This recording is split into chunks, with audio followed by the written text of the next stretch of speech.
Actually ఇక్కడ మనకి యూనివర్సిటీలో కోర్సెస్ ఏవేవి డిజైన్ చేస్తున్నారు? స్టూడెంట్స్‌కి ఏమేమి కోర్సెస్ అనేవి ఇస్తున్నారు అసల? కావేరీ యూనివర్సిటీలో ఏవైతే కోర్సెస్ ఉన్నాయో, ఒక స్టూడెంట్ యూనివర్సిటీ నుండి డిగ్రీ తీసుకొని బయటకు పోయిన తర్వాత, ఇన్ ద రియల్ వరల్డ్ అంటే ఓపెన్ వరల్డ్‌లో యాజ్ ఎ ఎంటర్‌ప్రెన్యూర్ గానీ, లేకపోతే యాజ్ ఎ ఎంప్లాయీ గానీ, లేకపోతే హైయర్ ఎడ్యుకేషన్‌కి గానీ, సూటబుల్‌గా తయారు కావడానికి, ఆ విధంగా మేము ఒక స్టూడెంట్‌ని తయారు చేయడానికి మేము మా ప్రోగ్రామ్ షెడ్యూల్ మేము రెడీ చేసినాం మేము.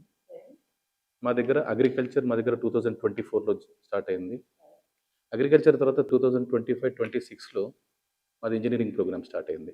ఈ సంవత్సరం మేము బీబీఏ అండ్ అగ్రి బిజినెస్ మేనేజ్మెంట్‌లో మాస్టర్స్ ప్రోగ్రామ్ కోసం అని చెప్పి ప్లాన్ చేస్తున్నాం మేము. ఈ టెక్నాలజీ అనేది ఎంత అభివృద్ధి చెందిందంటే, ఇప్పుడు మన దగ్గర వెహికల్స్ గానీ, లేకపోతే కార్స్ గానీ, మొబైల్స్ గానీ, ఏదైనా గానీ అన్నీ అడ్వాన్స్డ్ స్టేజెస్‌కి వెళ్ళిపోయినాయి.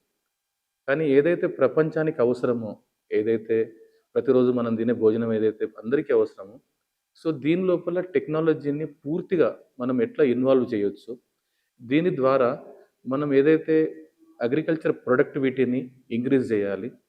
ప్లస్ ఇప్పుడు ప్రపంచం అంతా అనే ఒక కామెంట్ ఉంది. ఎక్కువ మనం పెస్టిసైడ్ వాడుతున్నాం అని చెప్పి, ఆ పెస్టిసైడ్ వల్ల మనకి ఎన్నో రోగాలు వస్తున్నాయి అని చెప్పి మనం ప్రపంచం సో ఈ ఎక్కువ పెస్టిసైడ్ వాడడానికి మేజర్ కారణాలేంటి?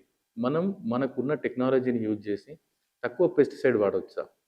అట్లానే రకరకాల కలుపు మొక్కల వల్ల, దానివల్ల మనం పంట నష్టపోతున్నాం. సపోజ్ ఈ కలుపు మొక్కలను మనం తక్కువ టైం లోపల అంటే అవి నిజంగా స్టార్ట్ అయిన టైంలోనే దాన్ని మనం నివారించొచ్చా? ఇట్లాంటి అన్నింటికి మనకు టెక్నాలజీలో బోలెడన్ని సమాధానాలున్నాయి మనకు. సో ఈ సమాధానాలన్నీ మనం అగ్రికల్చర్ ఉన్న సమస్యలు టెక్నాలజీ వాళ్ళకి తెలియవు. టెక్నాలజీ ఎంత ముందుకు పోయిందని చెప్పి అగ్రికల్చర్ వాళ్ళకు తెలియదు. సో ఈ రెండింటిని మనం ఒక ఇంటిగ్రేట్ చేసి ఇప్పుడు ఇవన్నీ మేము కలుపుతున్నాం. మనం టెక్నాలజీని, అగ్రికల్చర్‌ని కలుపుతున్నాం. సో ఇక్కడ అగ్రికల్చర్ లోపల మనం ఈ సంవత్సరము బీఎస్సీ అగ్రిటెక్ అనే ఒక కొత్త ఇన్నోవేటివ్ కోర్స్‌ని స్టార్ట్ చేస్తున్నాం. అట్లానే ఇంజినీరింగ్‌కి వచ్చిన తర్వాత ఇంజినీరింగ్‌లో కంప్యూటర్ సైన్స్ లోపల CSC, AIML, IOT, internet of things, దాని తర్వాత మెకాట్రానిక్స్, దాని తర్వాత ఆర్టిఫిషియల్ ఇంటెలిజెన్స్, రోబోటిక్స్, దాని తర్వాత సైబర్ సెక్యూరిటీ, ఇట్లాంటి అడ్వాన్స్డ్ కోర్సెస్ మేము స్టార్ట్ చేస్తున్నాం.